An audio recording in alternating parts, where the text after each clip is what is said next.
বাসা ভাড়া দিব তাই নাকি? আসলে আমাদের তো একটু সমস্যার মধ্যে আছি, টাকা পয়সা কি নাই, সমস্যা? কেমনে কি দিব বাসা ভাড়া। টাকা নাই কেন? এদিকে 3 মাসের ভাড়া বাকি, এবার তো প্রতি মাসে আপনার দেখা যাবে না, তাই না? 3 মাস? তো এই বাসা ভাড়ার টাকা দিয়ে তো চলতে হয়। হয়। এখন আমরাও বিপদে পড়ছি, এখন তো কিছু করার নাই, এখন আপনার একটু ছাড় দিতেই হবে, কাজ কাম নাই। ছাড় তো দিছি, 3 মাস তো ছাড় দিলাম, আর কত ছাড়ছেন? এখন এবার ছাড় দিতে পারবো না আমি। আজকে দিনের মধ্যে আমার বাসা ভাড়া দিবেন, না হলে জিনিসপত্র দিয়ে চলে যাবেন। কত শখ? এখন বাসা ভাড়া তো দিব দিব ভাই, এখন আপনার তো একটু বোঝা লাগবে, হাতে টাকা পাইলে আমরা টাকা দিয়ে দিব। আমরা তো বুঝি যে রুম ভাড়া বাকি পড়ে গেছে অনেকগুলা। আমি কত বুঝছি টাকা? তো, আপনার 3 মাসে যখন জোগাড় করতে পারেন না, আর আপনি কিরকম বাসা ভাড়া দিবেন বুঝেছি তো আমি। হুম দিন যাবে যত, তত আরো বাসা ভাড়া বাড়বে। হুম। এখন কথা অনেকদিন তো সত্য। দেখলেন, আমার আরেকটা একটু সুযোগ দেন। না, সুযোগ টুযোগ দিতে পারবো না। যদি আজকে বাসা ভাড়া দিতে পারেন তো থাকবেন, না হলে সব জিনিসপত্র নিয়ে চলে যেতে হবে। এখন বাড়িওয়ালা নাই, আমি কেমনে কি পাবো, আপনার ভাই তো নাই। এখন হুট করে এত চাপ দিলে টাকা তো অনেকগুলাই, আমরা কেমনে কি দিব বলেন।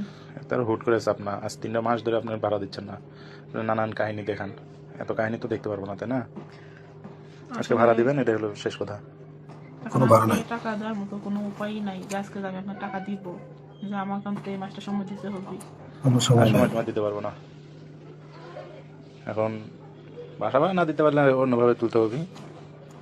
এখন কি বলতে চান আপনি? কারণ আমার কাছে একটা অফার আছে, যদি দেখেন, যদি মানতে পারেন, তাহলে আমাকে বাসা ভাড়াটা আর কিছু দিতে হবে না। কি ব্যাপার? বিদ্যুৎ বিল, কারেন্ট বিল কিছুই লাগবে না, ফ্রি ফ্রি থাকবেন। এখন কি শুনি আগে একটু। আপনার স্বামী যখন থাকবে না, তখন আসবো, একটু মজা করবো, চলে যাবো।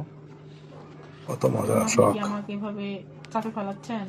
তাছাড়া যে দেন, দেখি আমার দেখি টাকা দেন, সম্ভব। ভাড়া দেন, আজকে দিনের এখন মধ্যে ভাড়া টাকা দেন। নাই?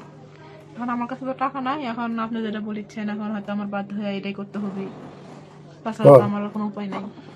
এখন কিছু করার নাই, এখন দেখেন, আপনি ভাবেন। যদি আজকে দিনের মধ্যে টাকা দিতে পারেন তো দেন, আর না হলে পরে যা বললাম, আপনার কোনো ভাড়াও দিতে হবে না, কারেন্ট বিলও দিতে হবে না, কোনো খরচই দিতে হবে না, ফ্রিতে থাকবেন। এখন আমার তো আজকে টাকা দেওয়ার মতো, আমার আজকে না, আমি এই মাসেও টাকা দেওয়ার মতো কোনো পরিস্থিতি আমার নাই। এখন আপনি যেটা বলতেছেন এখন আমার ওইটাই করা লাগবে আর কি। তাহলে তাই করেন।